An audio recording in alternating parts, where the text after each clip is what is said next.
खरं तर शिक्षणामुळं एक आदर्श पिढी निर्माण होते आणि या आदर्श पिढी निर्माण करण्यासाठी जे शिक्षक लोक आहेत, जे प्राचार्य आहेत, प्राध्यापक आहेत, मुख्याध्यापक आहेत, त्यांनी अख्खं आयुष्य यासाठी खर्च घातलेलं असतं. आणि असंच एक व्यक्तिमत्व आहे कराड तालुक्यातील मलकापूर येथील श्री मळाईदेवी शिक्षण संस्थेचे आदर्श ज्युनियर कॉलेज आणि आनंदराव चव्हाण विद्यालयाचे प्राचार्य आर पाटील सर. 1984 साली आर पाटील सरांनी या मळाईदेवी शिक्षण संस्थेमध्ये शिक्षक सेवक म्हणून सुरुवात केली आणि गेल्या 35 वर्ष अविरतपणे विविध उपक्रम राबवून श्री मळाईदेवी शिक्षण संस्थेला एक राज्याच्या नकाशावर ही संस्था आणली. आणि आर पाटील सर नुकतेच सेवानिवृत्त झालेले आहेत. आपल्या सोबत आहेत आर पाटील सर. सर नमस्कार. नमस्ते सर. पहिला माझा प्रश्न आहे, किती साली या संस्थेत तुम्ही सुरुवात केली?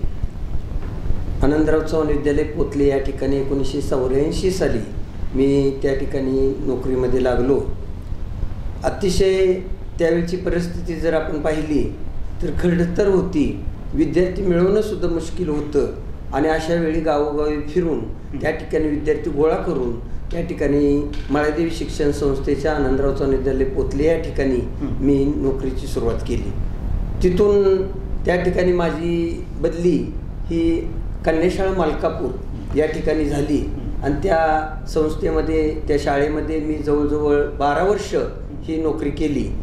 तिथून मला पर्यवेक्षक पदाची बढती मिळाली 1997 साली आणि पर्यवेक्षक म्हणून मी 3 वर्ष काम केलं. 2002 पर्यंत पर्यवेक्षक म्हणून मी काम केलं.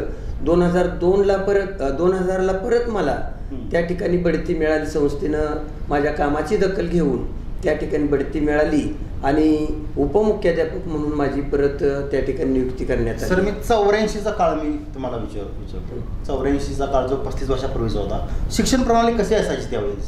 त्यावेळी खरं जर आपण पाहिलं तर जे विद्यार्थी होते हा विद्यार्थी केंद्रबिंदू मानून अध्यापन सुद्धा अतिशय प्रामाणिकपणे शिक्षक आणि मनापासून करत होते. विद्यार्थी सुद्धा शिक्षकांचा कुठलाही प्रश्न असेल किंवा कोणतंही सूचना केली विद्यार्थ्यांना तर ते तंतोतंत पाळत होते आणि त्या ठिकाणी शिक्षकांच्या मतानुसार त्या ठिकाणी ते काम करत होते. विद्यार्थी सुद्धा अभ्यास करत होते.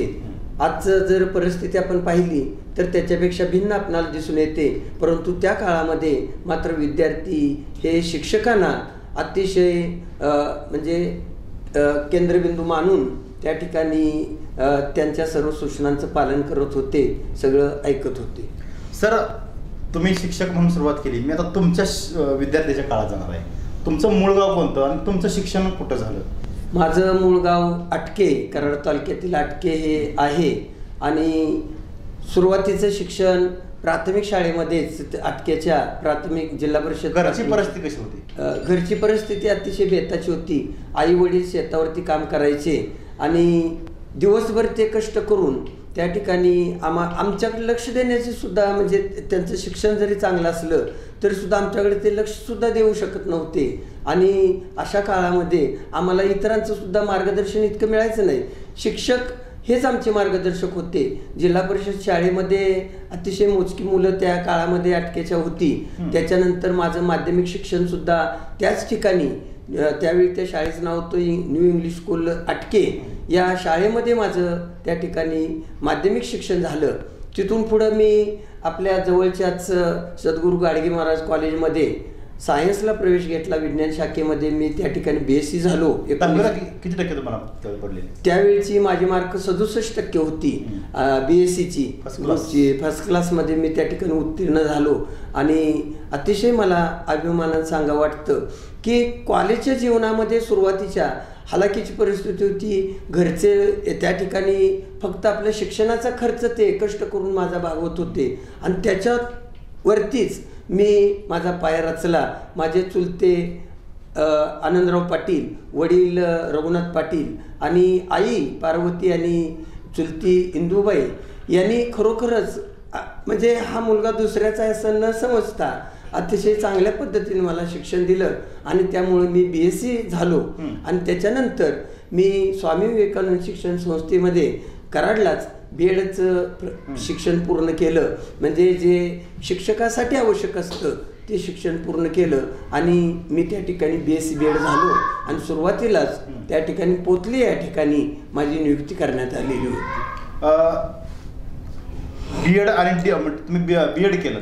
B.Ed नंतरचा कालावधी किती गेला की तुम्ही जॉईनिंगच्या संदर्भात जातो? मी विनानुदानलाच लागलो त्यावेळी, त्यामुळं लगेच स्वामी विवेकानंद शिक्षण संस्थेचं इथं हे असल्यामुळं B.Edचं कॉलेज असल्यामुळं मला लगेच तिथं मिळालं, कारण पहिल्यांदाच विनानुदान तत्वावरती B.Edचं कॉलेज तिथं ओपन झालं आणि त्यामुळं लगेच प्रवेश तिथं मिळालेला होता मला आणि मी त्या ठिकाणी पहिल्या बॅचचाच त्यांचा विद्यार्थी होतो आणि लगेच जॉईनिंग मला मिळालं.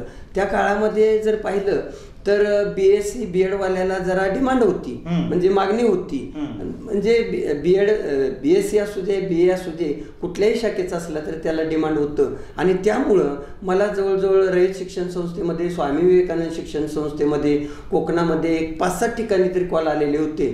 परंतु माझे आत्याचा मुलगा PG पाटील यांनी मला आग्रह केला, तू इथं जवळ आपलं नोकरी कर, आणि त्यामुळं मी या मळादेवी शिक्षण संस्थेमध्ये आमच्या संस्थेचे माननीय सचिव आधारस्तंभ शेतीमित्र आपले अशोकराव थोरात भाऊ यांच्या कृपेमुळं म्हणा किंवा संस्थाचालक उपाध्यक्ष BB पाटील सर, खजिनदार तुळशीराम सिरके, रसाळ सर म्हणून त्यावेळी होते आणि त्याचबरोबर चव्हाण गुरुजी यांच्यामुळं त्या ठिकाणी मला सुरुवातीच्या काळामध्ये नोकरी लागली. याच्यामध्ये खरं तर माझ्या नोकरी लागल्यानंतर माझी सुरुवात कन्याशाळा या ठिकाणी झाली आणि त्या ठिकाणी मला अतिशय चांगलं मार्गदर्शन आईप्रमाणे मला त्या ठिकाणी अतिशय चांगलं पाठबळ हे पद्मा जाधव मॅडम या त्या ठिकाणच्या मुख्याध्यापिका होत्या, त्यांनी दिलं. प्रत्येक प्रशिक्षण असेल त्या प्रशिक्षणामध्ये त्यांनी मला जायचंच तुम्ही तिथं आणि नवीन माहिती तुम्ही ग्रहण करायची आणि त्यामुळंच मी प्रत्येक वेळी त्या ठिकाणी बढतीमध्ये यशस्वी झालो. पर्यवेक्षक, उपमुख्याध्यापक, मुख्याध्यापक, प्राचार्य अशा मला बढत्या मिळत गेल्या, कारण मला सर्व अनुभव शिक्षण क्षेत्रातील त्यांच्यामुळं त्या ठिकाणी मिळाले आणि त्यांचा धागा पकडूनच मी त्या ठिकाणी माझ्या आयुष्याची वाटचाल केलेली आहे. तुमच्या संस्थेचे सचिव आणि सर्व शेतीमित्र अशोकराव थोरात यांचं खूप मोठं योगदान आहे या शैक्षणिक चळवळीमध्ये, कराड तालुक्याच्या सुद्धा आणि शेतीमध्ये सुद्धा मोठं आहे. तुमची पहिली ओळख आणि पहिलं इंट्रोडक्शन कधी झालं भाऊंचं तुमचं? 1984 साली पोतले या ठिकाणी विनानुदान शिक्षण संस्था स्थापन, म्हणजे शाळा स्थापन झाली, माध्यमिक विद्यालय, आणि त्यावेळी भाऊनी मला आग्रह केला की तुम्ही त्या ठिकाणी जावा, तुमचा आम्ही नक्की नंतर विचार करू इकडं कुठंतरी, आणि तोच त्या ठिकाणी धागा पकडून त्या ठिकाणी मी मान्य केलं आणि भाऊंच्या प्रेरणेमुळं, त्यांच्या मार्गदर्शनामुळं मी इतका या ठिकाणी तयार झालो. तुम्ही पाहिलं असेल, तुमचा सुद्धा त्यांचा चांगला त्या ठिकाणी अनुभव आहे किंवा त्यांच्याशी तुमची चांगली ओळख आहे, तुम्ही त्यांच्याशी सारखं सतत संपर्कात असता आणि खरोखरच भाऊ म्हणजे एक दीपस्तंभ आहे की त्यांच्यामुळं आणि त्या प्रत्येक वेळी नवनवीन शिकायचं, काहीतरी घ्यायचं हे त्यांच्याकडून शिकायला मला मिळालं. संस्थेमध्ये काम करत असताना त्यांचे जे अनुभव होते, त्यांचं जे मार्गदर्शन होतं, त्याच्यामुळं खरोखरच मी इथंपर्यंत पोचू शकलो. त्यांचा शब्द मी नेहमीच ग्राह्य मानला. खरोखरच ते एक दीपस्तंभ आहेत असं मला वाटतं. ते या शिक्षण संस्थेसाठी अविरतपणे झटत असतात. आपण पाहतो की मला आता शिक्षण क्षेत्रामध्ये काहीतरी पगार आहे, नोकरी आहे आणि मला काहीतरी त्याचा मोबदला मिळतो, त्यामुळं मी कष्ट करू शकतो, वेळ देऊ शकतो, परंतु सामाजिक कामामध्ये अग्रेसर राहणं, त्यासाठी काम करणं आणि कुठलाही मोबदला न मिळता सुद्धा तो काम करणं, हा भाऊंच्यामध्ये असणारा मोठेपणा खरोखरच फार मोठं आहे आणि त्यांचं योगदान हे या शिक्षण संस्थेसाठी अतिशय मोठं आहे असं मला वाटतं. त्यांना साथ करणारे उपाध्यक्ष असतील आमचे BB पाटील सर, अध्यक्ष PG अण्णा असतील किंवा चव्हाण गुरुजी, तुळशीराम सिरके, रसाळ सर, आत्ताच नियुक्त झालेले संजय थोरात सर आणि डॉक्टर स्वाती थोरात मॅडम, या संचालकांच्यामुळं खरं तर हे सगळे संचालक क्वालिफाईड आहेत, शिक्षक आहेत, सगळे, आणि त्यामुळं या शिक्षण संस्थेची भरभराट झाली. आज जवळजवळ 10-11 त्या ठिकाणी माध्यमिक आणि प्राथमिक विद्यालय या मलकापूर परिसरामध्ये, कराड तालुक्यामध्ये काम करत आहेत. त्यांचा जर दर्जा पाहिला तर खरोखरच उच्च आहे. आणि या दर्जामुळंच मी माझ्या विद्यालयाचा पट जो होता, हा पटसुद्धा अतिशय चांगला ठेवलेला होता. ज्युनियर कॉलेजचा पट 550च्या वरती होता आणि मी ज्यावेळी नोकरीत होतो त्यावेळी, आणि माध्यमिकचा पट 1700पर्यंत पोचलेला होता. 2200-2300 विद्यार्थी म्हणजे कराड तालुक्यामध्ये ज्या मोठमोठ्या शाळा आहेत यांच्याशी संघर्ष करत असताना दीनदलित, गरीब, अतिशय गरीब कुटुंबातून आलेले विद्यार्थी यांच्याबरोबर त्या ठिकाणी शिक्षकांनी सुद्धा अतिशय आपलं योगदान मोठं दिलेलं आहे. आणि त्यामुळं हा शाळेचा दर्जा टिकून आहे असं मला वाटतं. पाटील सर, गेल्या 35 वर्षाचा प्रवास खूप मोठा आहे. असे काही चांगले आणि आठवणीत राहिलेले प्रसंग काय 1-2 सांगाल का? नक्की सांगू शकेन की विद्यालयाचा निकाल हा नेहमी 100% राहिला पाहिजे यासाठी नेहमी प्रयत्न केलेला आहे. आणि तो निकाल हा 99%पेक्षा सुद्धा जास्त प्रत्येक वर्षी लावण्याचा प्रयत्न केलेला आहे. प्रवेशाच्या दृष्टीनं तळागाळातील मी तुम्हाला म्हटलं दांगट वस्तीतील, गोपाळ वस्तीतील अशी गरिबांची मुलं आम्ही गोळा केलेली होती आणि ती शिकले पाहिजे. कशी गोळा करायची तुम्ही त्यावेळी? त्यावेळी प्रत्येक शिक्षकांना आम्ही विभाग द्यायचो. त्यांच्याबरोबर मी सुद्धा काही ठिकाणी जायचो आणि ती त्यांना सांगून तुमची शिक्षण घरोघरी जाऊन त्यांची शिक्षण फी माफ करतो, वह्या, पुस्तकं, गणवेश हे आम्ही शिक्षक आमच्या पगारातून पैसे गोळा करून त्यांना द्यायचो आणि त्यांना विद्यालयामध्ये प्रवेश घेण्यासाठी प्रवृत्त करायचो. आणि अशा या बिकट परिस्थितीमध्ये ती मुलं आज येणार, उद्या नसणार, गैरहजर असणार, म्हणजे अशा पद्धतीनं परवा येणार, नंतर गैरहजर असणार. आणि असं असताना सुद्धा शाळेचा दर्जा टिकवणं हे अतिशय आमच्या सर्व शिक्षकांच्या पुढे मोठी समस्या होती. तरीसुद्धा शिक्षकांनी त्यांना 10वी शिकला पाहिजे हा उद्देश प्रत्येकाचा होता. आणि 10वी पास झाला की मग तो आपोआपच त्याला ज्ञान मिळतं, त्याला जरा प्रौढत्व येतं आणि त्यामुळं तो जीवनात नक्की यशस्वी होईल असं आम्हाला वाटायचं. त्याच्यामध्ये उपमुख्याध्यापक गाडे सर असतील, माझे पर्यवेक्षक शिर्के सर आणि इतर सर्व शिक्षक यांचा अतिशय मोलाचा वाटा आहे. सामाजिक काम करत असताना समाजामध्ये फक्त शिक्षण त्या विद्यार्थ्यांनी ज्ञानार्जन करावं आणि शिक्षकांनी ज्ञानदान करावं हा उद्देश न ठेवता इतर सामाजिक उपक्रमामध्ये, मग वृक्षारोपण असेल, फटाके मुक्त दीपावली असेल किंवा इतर रक्तदान शिबिर असेल, याच्यामध्ये स्वाती थोरात डॉक्टर यांचं आणि संस्थेच्या सर्व संचालकांच्या बरोबर आमच्या सर्व शिक्षकांचं अतिशय योगदान मोठं होतं. आणि हे करत असताना जे शिक्षकेतर कर्मचारी आहेत त्यावेळचे, वेदपाठक सर होते, हिंगसे सर होते, चव्हाण सर होते आणि आता पाकले मॅडम आहेत, यांचं आणि माळी, पंडित शिर्के, महाडिक सर, शाजी पाटील आणि इतर सर्व, दत्ता हिंगसे, सुदाम लोहार, पोळ नावाचा एक शिपाई होता, यांचं सुद्धा योगदान हे अतिशय मोठं होतं. त्यांचं सहकार्य होतं. ते माझे उजवे आणि डावे शिक्षक एका बाजूला उजव्या हातामध्ये तर डाव्या बाजूला त्या ठिकाणी शिक्षकेतर कर्मचारी, अशा पद्धतीनं ते काम एकत्र होत होतं. आज आपण पाहतो की समाजामध्ये मोठेपणा मिळवायचा फक्त आणि नेतृत्व मला मिळालं, मी मुख्याध्यापक झालो, प्राचार्य झालो म्हणजे काहीतरी वेगळं झालो असं नाही, तर समाजाला, विद्यार्थ्यांना, पालकांना जेवढं आपल्याशी संपर्कात येतील त्यांना योग्य रस्ता दाखवणं हे महत्त्वाचं असतं. ज्या पद्धतीनं कोंबडी आपल्या पिलांना बरोबर घेऊन जाते, ती पुढं असते, बदक पुढं असतं, पण त्याची पिलं त्याच्या मागून प्रवास करत असतात. परंतु हा प्रवास करत असताना त्यांना येणारे कष्ट, मग जरी एखादा ज्वारीचा दाणा सापडला, खाद्य सापडलं तर ती पहिल्यांदा पिलांना भरवते आणि नंतर पुढं जाते. या पद्धतीनं मी माझ्या सहकार्यांना बरोबर घेतलेलं होतं आणि त्यामुळं मला नेतृत्व करत असताना अतिशय चांगले अनुभव आले, काही वाईट पण अनुभव आले, परंतु त्याच्यामधून मार्ग काढत आम्ही सर्व शिक्षकांच्या सहकार्यावरती, शिक्षकेतर कर्मचाऱ्यांच्यावरती त्या ठिकाणी पुढं गेलो आणि शाळेची गुणवत्ता टिकवण्यासाठी नेहमी चांगले प्रयत्न केले. याच्यामध्ये ज्युनियर कॉलेजसुद्धा आमचं आता विनानुदान होतं आणि ज्युनियर कॉलेज विनानुदान असताना त्या ठिकाणच्या विभाग प्रमुख SD Patil madam, Sheela Patil madam, त्या Khandagale madam, Jadhav sir, R D Patil sir, त्याचबरोबर सायन्सचे आमचे आर व्ही थोरात सर असतील, पाटील सर असतील किंवा कॉमर्सचे धोंगडे सर असतील, मी अगदी सर्व शिक्षकांची माझा इतका संपर्क त्यांच्याशी होता की जर एखाद्या मोठ्या शाळेमध्ये तुम्ही गेला तर तुमच्या लक्षात येईल की सगळ्या शिक्षकांची नावं तरी माहीत आहेत का नाही कुणास ठाऊक.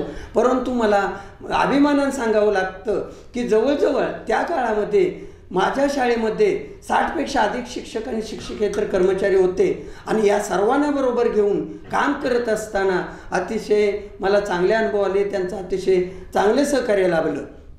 तुमचे मित्र पांढरपट्टे सर होते, तुम्हाला माहीतच आहे, ते पांढरपट्टे सर आत्ताच नियुक्त झाले, परंतु जो नवीन स्टाफ आमचा नियुक्त झालेला आहे हा खरोखरच उत्साही आहे आणि त्यामुळं याच्यामध्ये मार्ग काढत आम्ही हे पुढं गेलेलो आहे. ज्याप्रमाणे धरतीमध्ये आपण एखादा दाणा पेरतो आणि त्याचं ती धरती परत आपणाला भरभरून देते, म्हणजे त्या ठिकाणी चिच्चून भरलेलं दाण्याचं कणीसच आपल्याला देते, त्या पद्धतीनं या सर्व शिक्षकांनी मला आज या ठिकाणी माझा समारंभ घेतला, याच्यामध्ये भरभरून मला त्या ठिकाणी शब्दाच्या रूपात हे जे प्रेम केलं हे अतिशय मोलाचं आहे असं मला या ठिकाणी वाटतं. प्रेक्षक हो, मुलाखत सुरूच राहणार आहे, मात्र एक धागा आठवला. आम्ही फक्त 2 RR बघितले, एक अंजनीचे RR आणि दुसरे आटकेचे RR. म्हणजे RR पाटील बस नामी कापी असं कराड परिसरात जर कुणाला विचारलं तर कराडमध्ये 2च RR पाटील आहेत, एक तर उपमुख्यमंत्री RR पाटील आणि दुसरे आमचे प्राचार्य RR पाटील. त्यांचा एक किस्सा सांगावा वाटतो. आम्ही ज्यावेळी गेल्या 20 वर्षातला आमचा मीडियाचा अनुभव, म्हणजे माझा व्यक्तिगत ज्यावेळी मी थोडा शेअर करतो प्रेक्षकांशी, 20 वर्षात ज्यावेळी आम्ही ज्यावेळी संस्थेत जाऊ, शाळेत जाऊ, त्यावेळी RR पाटील सर तिथं खुर्चीवर बसलेला असणार, खुर्ची कमी मात्र प्रत्यक्ष फील्डवर जास्त, म्हणजे कुठं वर्गावर असतील कुठं असतील.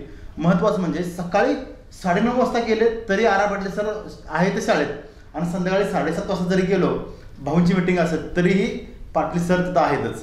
मी तुम्हाला एक विचारतो, तुम्ही 18 तास तुम्ही त्या संस्थेसाठी खर्च केले, त्याच वेळी बॅलन्स कसा साधला तुम्ही कौटुंबिक आणि, कारण तुम्ही मुलं सुद्धा वेल क्वालिफाईड शिकवले, तुम्ही तुमचा मुलगा, तुमची कन्या, सर्व तुमचं कुटुंब, कसा तुम्ही हा मेळ बसवलात?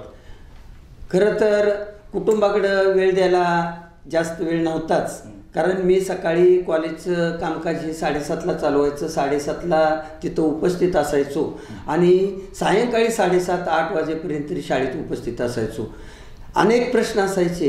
हे करत असताना माझी पत्नी सौभाग्यवती जयश्री पाटील मॅडम, त्यासुद्धा इथं कन्याशाळेमध्ये काम करतात. मी 7:30ला जायचो, परंतु मला सकाळी 7:30ला नाश्ता आणि त्याचबरोबर दुपारचं जेवण हे त्या ठिकाणी त्या तयार करायचं, त्यांचं सुद्धा याच्यामध्ये अतिशय मोलाचा वाटा आहे. हे करत असताना मुलांच्याकडे लक्ष द्यायला वेळ नसायचा, परंतु शिक्षकांची मुलं आपण म्हणतो त्यावेळी त्यांना एक प्रकारची शिस्त असते आणि तशा प्रकारची शिस्त माझ्या मुलांच्यामध्ये मी पहिल्यापासून लावलेली होती. त्यामुळं माझी मुलगी ही रोहिणी पाटील ही MA BEd झाली, शिक्षकच झाली आणि त्याचबरोबर मुलगा BE झाला, नंतर त्यानं MTech केलं आणि आता तो शिक्षक म्हणूनच काम करतोय. मला अभिमानानं वाटतं, खरोखरच माझ्या क्षेत्रातील मुलं आहेत आणि त्यामुळं खरोखरच त्यांना मी धन्यवाद देतो, कारण त्यांच्यावरती इतकं लक्ष द्यायला वेळ नसायचा, तरीसुद्धा त्या ठिकाणी त्यांनी आपलं काम, जे शिक्षण घेण्याचं काम होतं ते अतिशय प्रामाणिकपणे केलं आणि आज ते आपल्या पायावरती स्वतःच्या उभे आहेत. जावई माझे जिल्हा सहाय्यक निबंधक म्हणून त्या ठिकाणी काम करतात, ते सुद्धा त्या ठिकाणी इथं घरी आले तरी त्यांचा कधीही मला त्या ठिकाणी त्रास जाणवला नाही. अतिशय प्रेमळ आहे, मासोली गावचे आहेत ते, अतिशय प्रेमळ आहेत. त्यांनीसुद्धा कधी माझ्या मुलीला त्रास दिला नाही. त्यामुळं मी म्हणजे शाळेसाठी भरपूर वेळ देऊ शकलो असं मला वाटतं. सुनबाई IT इंजिनियर आहेत, ते कॉग्निझंटमध्ये काम करतात त्या ठिकाणी, आता घरातूनच काम करत आहेत लॉकडाऊनमुळं आणि त्यासुद्धा माझ्या मुलीप्रमाणे एक मुलगी गेली तरी दुसरी मुलगी आली. म्हणजे मी ज्यावेळी शाळेत जायचो, आता 4-5 वर्ष त्यांच्या लग्नाला झालं, ऋषिका मला नात म्हणून झालेली आहे आणि नातू रोहिणीचा माझा हा रत्नराज, ही दोन्ही बघितलं त्यांच्याकडं की त्यांना आता मला नक्कीच जास्त वेळ देता येईल, किमान नातवांच्यासाठी आणि नातीसाठी असं मला वाटतं. आणि त्यांच्या योगदानामुळं या ठिकाणी मी शाळेमध्ये जास्त वेळ देऊ शकलो. कधीही कुठल्याही गोष्टीची संकट घरामध्ये मला आली नाहीत अन्यथा आपण पाहतो की घरची संकट जर आली तर आपण त्या ठिकाणी आपल्या मार्ग काढत असताना तिथं काही प्रश्न निर्माण झाले ते सोडवत असताना आपल्या पुढं अधिक जटिलता अधिक प्रश्न निर्माण होतात आणि आपलं मन हे त्या ठिकाणी एकत्रित राहू शकत नाही, एकाग्र होऊ शकत नाही. परंतु तसं माझं झालं नाही, कारण मी अगदी शाळेत गेलो की घरचं काही मला आठवायचं नाही आणि अशा पद्धतीनं त्या ठिकाणी मी काम केलेलं आहे. सर, आपण मुलाखतीच्या शेवटच्या टप्प्याकडे आता वळतोय. आत्ताची शिक्षण प्रणाली आहे त्यात तुम्हाला असं वाटतं का काही बदल करावेत, असं वाटतं का? एकंदरीत तुमचा 35 वर्षाचा जो टप्पा आहे त्याच्यावर तुम्हाला काय वाटतं? पूर्वीची जी शिक्षण पद्धती होती ही त्या ठिकाणी अभ्यास केंद्रित अशा पद्धतीनं की विद्यार्थी हा केंद्रबिंदू मानून त्यांच्याकडून पाठांतर करून घेणं, त्यांना ठराविकच अभ्यास देणं हे ठरलेलं होतं. पण आज मुलं ही मुक्तपणे त्यांना पाहिजे त्या आवडीनुसार, मग कोण ड्रॉइंगमध्ये असेल, कोण कार्यानुभवमध्ये असेल, कोण भूगोलाचं शिक्षण घेत असेल, कुणाला विज्ञान आवडत असेल, गणित आवडत असेल, त्या पद्धतीनं त्यांना क्षेत्र निवडण्याची त्या आज सध्या ही त्यांच्यामध्ये हे क्षमता या निर्माण झालेली आहेत. त्या काळामध्ये आईवडील म्हणायचे तू सायन्सलाच जा, BEdलाच जा, इकडेच जा, हेच हो, यात काय आहे, असं आज दिसून येत नाही.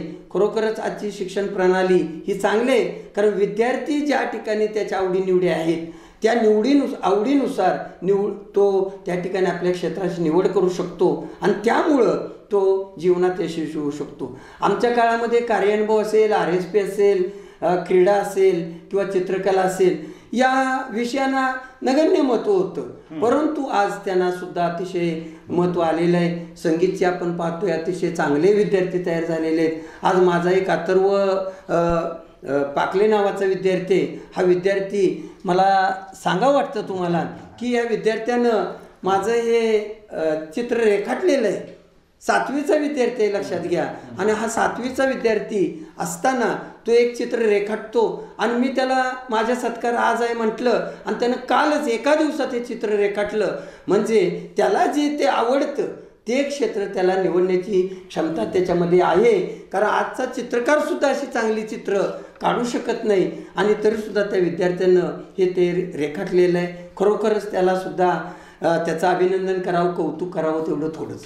सर, तुमची पहिली इनिंग आता संपलेली आहे. खऱ्या अर्थानं मार्गदर्शनाच्या भूमिकेत तुमची आजपासून सुरुवात होते. गरज आहे समाजाला, विशेषतः शैक्षणिक संस्थांना. 35 वर्षाच्या कालावधीत तुम्ही अनेक शिक्षक घडवलेत, शिक्षक जवळनं बघितलेत. तुम्ही शिक्षकांना काय मार्गदर्शन कराल शेवटचं तुम्ही सांगा? शिक्षकांना मी एवढं सांगू इच्छितो की आज आपण काम करत असताना जर प्रामाणिकपणे जर काम केलं, प्रामाणिकपणे करतातच, परंतु तरीसुद्धा विद्यार्थी हाच आपला केंद्रबिंदू असणं महत्त्वाचं आहे. तो विद्यार्थी हा शिकला तर त्याचं जे गुणगान आहे तो ज्या वेळी आपल्याला भेटेल, तो इतर क्षेत्रात जर तुम्ही पाहिलं तर लोक भेटतात पण तेवढ्यापुरती भेटतात. पण आज मला एक परवाचाच अनुभव मागच्या आठवड्यातील आहे. माझी मोटरसायकल चोरीला गेलेली होती आणि चोरीला गेल्यानंतर माझे मित्र देशपांडे साहेब आहेत, इथं शाळेजवळच राहतात, त्यांनी आणि त्याचबरोबर 2 विद्यार्थी माझे होते. त्या 2 विद्यार्थ्यांनी त्या ठिकाणी मी सुद्धा त्यांना ओळखलं नाही पोलीस स्टेशनमध्ये गेल्यानंतर, परंतु त्यांनी मला ओळखलं आणि माझी मोटरसायकल मिळवण्यासाठी त्यांनी प्रयत्न केले आणि ती त्यांनी शोधून सुद्धा मला त्या ठिकाणी दिली.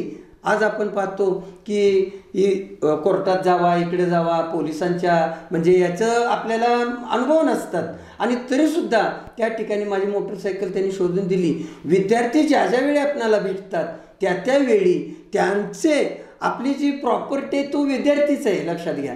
आणि विद्यार्थी हा प्रॉपर्टी असल्यामुळं ज्या वेळी भेटतात त्यावेळी ते आपल्याला मदत करण्यासाठी तयार असतात. हीच आपली महत्त्वाची प्रॉपर्टी. इतर क्षेत्रात पाहतोय आपण, वर्तमानपत्रात वाचतोय, तुमच्या मीडियामध्ये ऐकतोय की त्या ठिकाणी इतकी लाच घेतली, एवढं हे केलं. इथं मात्र ते नाही.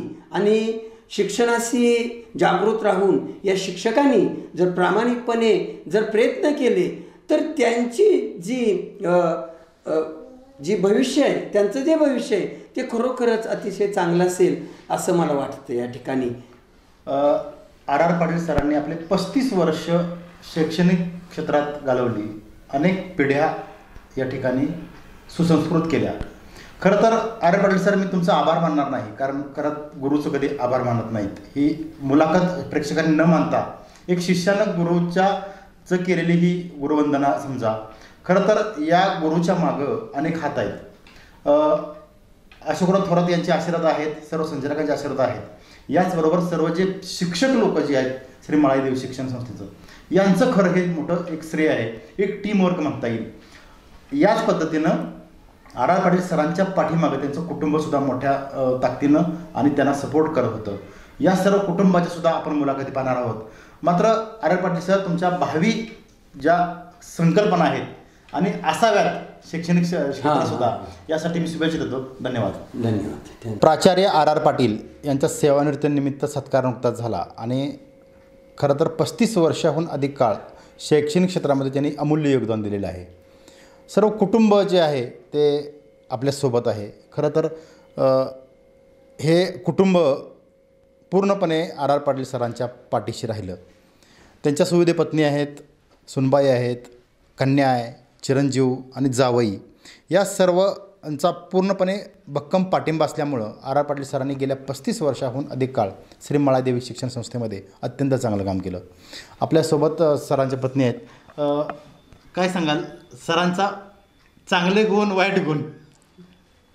सरांचे चांगले गुण आणि वाईट गुण सांगत असताना की प्राचार्य या पदावरून ते निवृत्त झाले. श्री मळाईदेवी शिक्षण संस्थेच्या नामदार आनंदराव चव्हाण विद्यालय उच्च माध्यमिक विद्यालयातून प्राचार्य या पदावरून ते निवृत्त झाले आणि ते एक आदर्श प्राचार्य, आदर्श पती, आदर्श पिता, ह्या सर्वांचा मला सार्थ अभिमान आहे. कारण ज्या पद्धतीनं प्रत्येक मनुष्य काय करतो तर आपल्या कुटुंबाला प्रथम स्थान देतो. महत्त्वाचं स्थान हे पहिलं कुटुंबाला असतं आणि मग नंतर आपली सर्व्हिस असो, काही काम असो किंवा समाजसेवा असो किंवा राजकारण असो. परंतु आपल्या कुटुंबाची जबाबदारी पेलत असताना संस्थेला, आपल्या संस्थेला आणि आपल्या शाळेला त्यांनी स्वतःचं कुटुंब मानलेलं होतं आणि पूर्ण वेळ की तन मन धन अर्पण करून पूर्ण वेळ त्यांनी आपल्या कुटुंबाबरोबरच आपल्या या दोन्ही कुटुंबाला दिलेला आहे. म्हणजे 3 कुटुंब त्यांनी एक चांगल्या पद्धतीनं सांभाळण्याचा प्रयत्न केलेला आहे आणि या प्रयत्नामध्ये संस्थाचालक, संस्थेचे सचिव माननीय आदरणीय अशोकराव थोरात भाऊ आणि पूर्ण त्यांची टीम ही त्यामध्ये सहभागी आहे. कारण त्यांच्या प्रेरणेनं ते आज इथपर्यंत पोचलेले आहेत. त्याचबरोबर माननीय आदरणीय अशोकराव भाऊ थोरात भाऊ यांच्या पत्नी की सौभाग्यवती शालिनीताई थोरात काकी यांचाही त्यांना खूप पाठिंबा होता. कारण जेव्हा ते सेवेमध्ये रुजू झाले तेव्हा एखाद्या मुलाला आई जशी सांगते त्या पद्धतीनं आईची भूमिका त्यांनी निभावलेली आहे. अनेक प्रसंग, अनेक समस्या काही शाळेमध्ये उद्भवल्या तर त्या सोडवण्यासाठी भाऊंच्या अगोदर सर काकींच्याकडे जात होते. म्हणजे त्यांना आईचा दर्जा त्यांनी दिलेला होता आणि तो शेवटपर्यंत तो पेललेला आहे. मग छोटीशी जरी तुम्ही कारल्याचं लोणचं असलं तरी डब्यातून सरांना पोचवायचं काकींच्याकडं. म्हणजे इतकं प्रेम त्यांनी केलं आणि याचा परिणाम असा झाला की सर्वांनी, म्हणजे शाळा असू दे, शिक्षक असू दे, संस्थाचालक असू दे, समाज असू दे, सर्वांमधून ते लाडके झाले. साधी राहणी, उच्च विचारसरणी, आम्ही सर्व कुटुंब त्यांना म्हणायचो जरा सूट कोट बूट असं सगळं अप टू डेटमध्ये तुम्ही असंच जावा. पण त्यांनी आपल्या पूर्ण 34 वर्षाच्या सेवेमध्ये कधीही की आपलेपणा, म्हणजे आपल्याला जे काही हवं आहे ते त्यांनी कधी मागितलं नाही किंवा घातलंही नाही. साधी राहणी आणि या साधी राहण्यामुळं ते आज समाजामध्ये, गावामध्ये सुद्धा लोकप्रिय आहेत की गोरगरीब असू दे सर्वांना ती मदत करतात, सहकार्य करतात आणि त्यांच्या पद्धतीनं वागतात की मी प्राचार्य आहे, शिकलेलो आहे किंवा मी सुशिक्षित आहे असा अभिमान त्यांना किंवा गर्व असा त्यांना कधी नव्हता. आणि घरापेक्षाही मी म्हणेन की प्रत्येक पत्नीची अपेक्षा असते मला जास्त वेळ द्या. मग मी प्रश्न तोच विचारला, चांगले आणि वाईट गुण म्हणजे काय? की प्रत्येक पत्नीची अपेक्षा असते की वेळ द्यावा जास्त कुटुंबासाठी. पण 33-34 वर्ष किंवा माझ्या लग्नाला आता एक 32 वर्ष झाली, परंतु माझ्यापेक्षाही म्हणजे मला वेळ देण्यापेक्षा त्यांनी शाळेला आणि संस्थेला वेळ दिलेला आहे. कंप्लेंट नाही माझी कोणतीही नाही, कारण मी त्यांच्या पाठीशी उभे होते.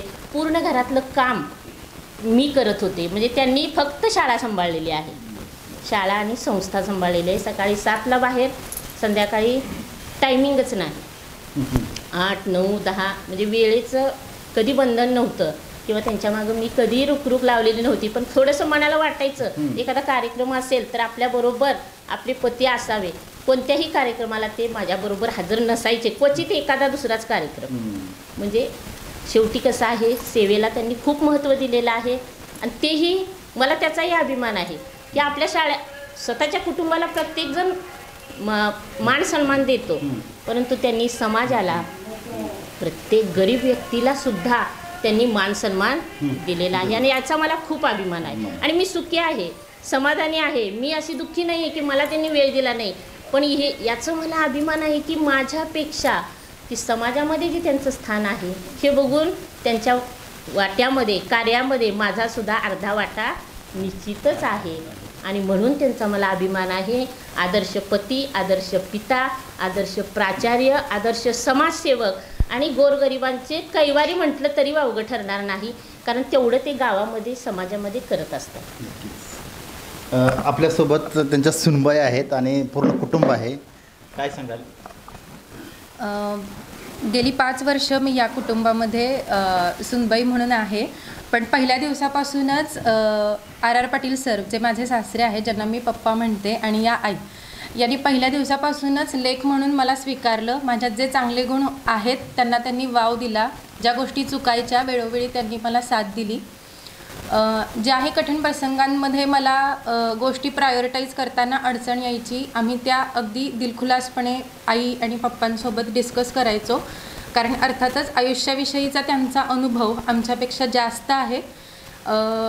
पप्पांनी अनेक चांगल्या गोष्टी शिकवल्या. त्यातली एक महत्त्वाची गोष्ट मला इथं सांगावी लागेल, ती म्हणजे माणसानं प्रत्येक परिस्थितीमध्ये, म्हणजे तुम्ही श्रीमंत असा, गरीब असा, तुमच्याकडे ज्ञान असू द्या नसू द्या, कारण प्रत्येक वेळी परिस्थिती आपल्या हातात नसते, पण त्या परिस्थितीमध्ये कसं वागायचं हे तुमच्या हातात असतं आणि ते तुम्ही ठरवू शकता. प्रत्येक वेळी चांगलीच परिस्थिती आपल्या अवतीभोवती असेल हे आपल्या हातात नाही, पण त्या परिस्थितीला सामोरं कसं जायचं, त्या परिस्थितीमध्ये आपले मूलतत्व न सोडता कसं वागायचं हे आपल्या हातात आहे. आणि ते नेहमी घेऊन चाला आणि आपल्या मातीशी जोडलेली नाळ कधी सोडू नका. जगाच्या पाठीवर कुठेही जा. आज मी IT इंजिनियर आहे, तर कुठेही जाण्याचा योग येतो मला, पण पप्पांनी हेच सांगितलं की तुझ्या आयुष्यात तुला कोणत्या गोष्टीला जास्त प्राधान्य द्यायचं आहे हे तुझ्या हातात आहे आणि त्यानुसार तू तुझ्या करिअर क्षेत्रातले निर्णय घेत राहा.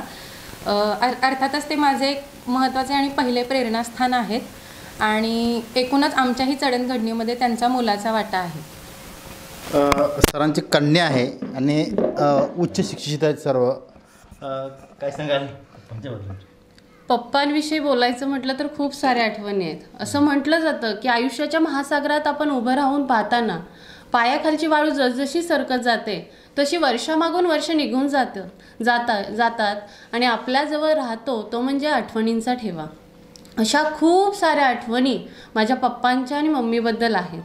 पप्पांबद्दल सांगायचं म्हटलं तर त्यांच्यात महत्त्वाचं असं नेतृत्व जो गुण आहे आणि सर्वात म्हणजे ते आमचे उत्तम पिता आहेत की ज्यावेळी आम्हाला कुठेही जायचं आम्हाला त्यांनी स्वावलंबी बनवलेलं आहे. पप्पाने एकतर शाळेतून कधीही वेळ त्यांनी काढला नाही. कुठे ॲडमिशन घ्यायचं झालं तरी तुम्ही स्वतः करायचं. इवन मी DEDला जेव्हा 12वीचा अर्ज मला मार्क्स मिळाले आणि 12वीचा अर्ज जिल्ह्याच्या ठिकाणी मिळत होता सातारला, त्याआधी मी कराड सोडून कुठेही गेले नव्हते. पण पप्पांनी सांगितलं नाही तू जायचंच, तुला कधी अनुभव येणार, मी तुझ्याबरोबर आलो तर तुला काही येणार नाही. त्यामुळं आम्ही स्वावलंबी बनलो. कधीही कुठलाही प्रसंग आला तर आम्ही आमचा निर्णय स्वतः घेऊ शकतो. हे फक्त आणि फक्त पप्पांमुळेच शक्य झालेलं आहे. पप्पा म्हणजे आमचं सर्व काही आहे. कुठल्याही कठीण प्रसंगी पप्पांना फोन केला की पप्पा म्हणणार मला वेळ नाही आहे शाळेतून, खरं मी मम्मीला किंवा रोहितला पाठवून देतो.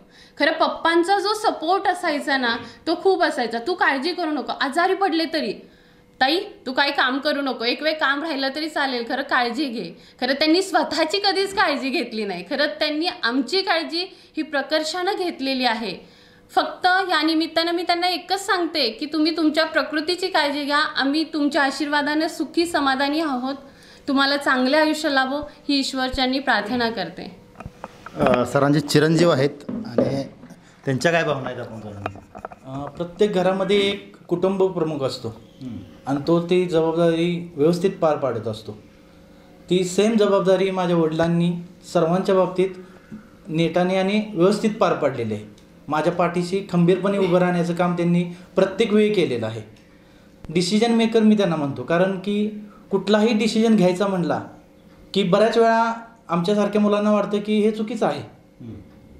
तेव्हा वाटतं की हां वडिलांचं काहीतरी चुकतं आहे, परंतु पप्पा त्यांच्या निर्णयावरती ठाम असायचे की हे असंच झालं पाहिजे. आमचा पुढचा विचार नसायचा, ते पुढचा विचार करायचे की हा डिसिजन घेतल्यानंतर काय होईल पुढे.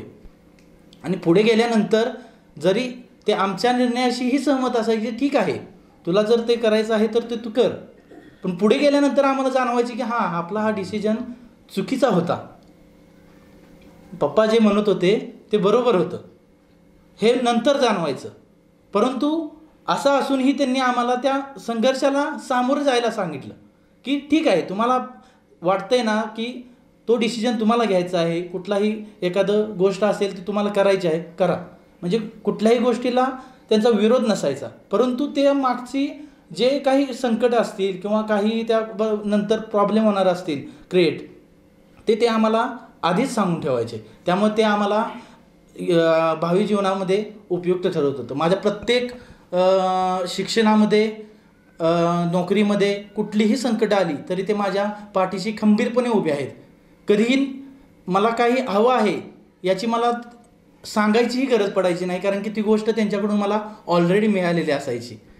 असे माझे वडील आहेत आणि त्यांच्याबद्दल मला सार्थ अभिमान आहे. सरांची जावई आहेत आणि उच्च पदावरती काम करतात रत्नागिरी येथे.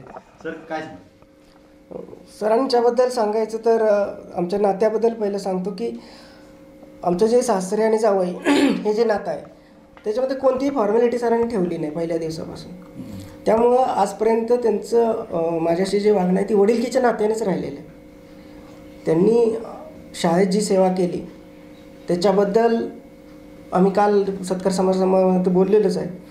परंतु त्यांनी जे प्रत्येक विद्यार्थ्यापर्यंत ज्ञानगंगा पोचवण्याचं जे काम केलेलं आहे, तिथं जी वेळ दिलेला आहे, त्याच्यापासून आम्हाला सेवा करताना किंवा आमची सर्व्हिसमध्ये त्याच्यापासून आम्हाला खूप आदर्श घेता येतो. आणि ते प्रत्येक वेळेला अशी सेवा देण्यासाठी ज्या वेळेला आम्ही प्रयत्नशील असतो मुलं, त्यावेळेला ते आमच्या पाठीशी ठामपणे उभे राहिलेले आहेत. त्यांच्यापासून घेण्यासारखा अनेक गुण आहेत. त्याच्यामध्ये महत्त्वाचा जो कष्ट करणे आणि दुसऱ्याबद्दल असलेली जाणीव, मदतीची जाणीव, हा सगळ्यात मोठा गुण त्यांच्याकडचं घेण्यासारखा आहे. त्याचबरोबर त्यांच्याकडचा दुसरा एक गुण म्हणजे संघटन कौशल्य. कारण त्यांनी संस्थेतल्या प्रत्येक सहकार्याबरोबर आणि विद्यार्थ्यांबरोबर एवढं सौहार्दपूर्ण वातावरणात काम केलेलं आहे की कोणतंही एवढं 12 तास 14 तास काम करताना कर्मचाऱ्याच्या किंवा त्यांच्याही चेहऱ्यावरचा ताण, कारण त्यांच्या व्यस्ततेमुळे नेहमी ज्या वेळेला मी यायचो त्यावेळेस ती भेट शक्यतो शाळेतच व्हायची, सकाळी किंवा संध्याकाळ, जाताना भेट किंवा येताना गाठ, या दोन्हीपैकीच व्हायची. तर त्यांच्या या यशस्वी कारकिर्दीला आम्ही सर्व फॅमिलीच्या वतीने अभिवादन करून त्यांच्या पुढच्या वाटचालीसाठी शुभेच्छा देतो. खरं तर शैक्षणिक क्षेत्रात काम करत असताना अनेक शिक्षक लोक हे सेवानिवृत्त होत असतात. मात्र या फॅमिलीच्या बाबतीत खरं एक वैशिष्ट्य सांगता येईल की आर पाटील सरांची मुलाखत आम्हाला का घ्यावी वाटते, ही एक शेवट मी करणार आहे. कारण खरं तर एक आदर्श व्यक्तिमत्व, आदर्श समाजसेवक, आदर्श प्राचार्य, आदर्श मुख्याध्यापक, शिक्षकामध्ये संघटन कौशल्य असलेलं सर, याचबरोबर आत्ता सांगितल्याप्रमाणे एक आदर्श पती, आदर्श पिता, एक आदर्श सासरेसुद्धा, म्हणजे आता त्यांच्या जावयाने सांगितलं, असे एक आगळं वेगळं व्यक्तिमत्व हे आपल्या शैक्षणिक क्षेत्रामध्ये काम करतं आहे. यापुढील काळातसुद्धा आर पाटील सर आपलं एक वेगळं अस्तित्व निर्माण म्हणण्यापेक्षा आपलं मार्गदर्शन नेहमीच ठरतील अशी अपेक्षा करूया. कॅमेरा पर्सन दिनेश विका भोसले, कराड.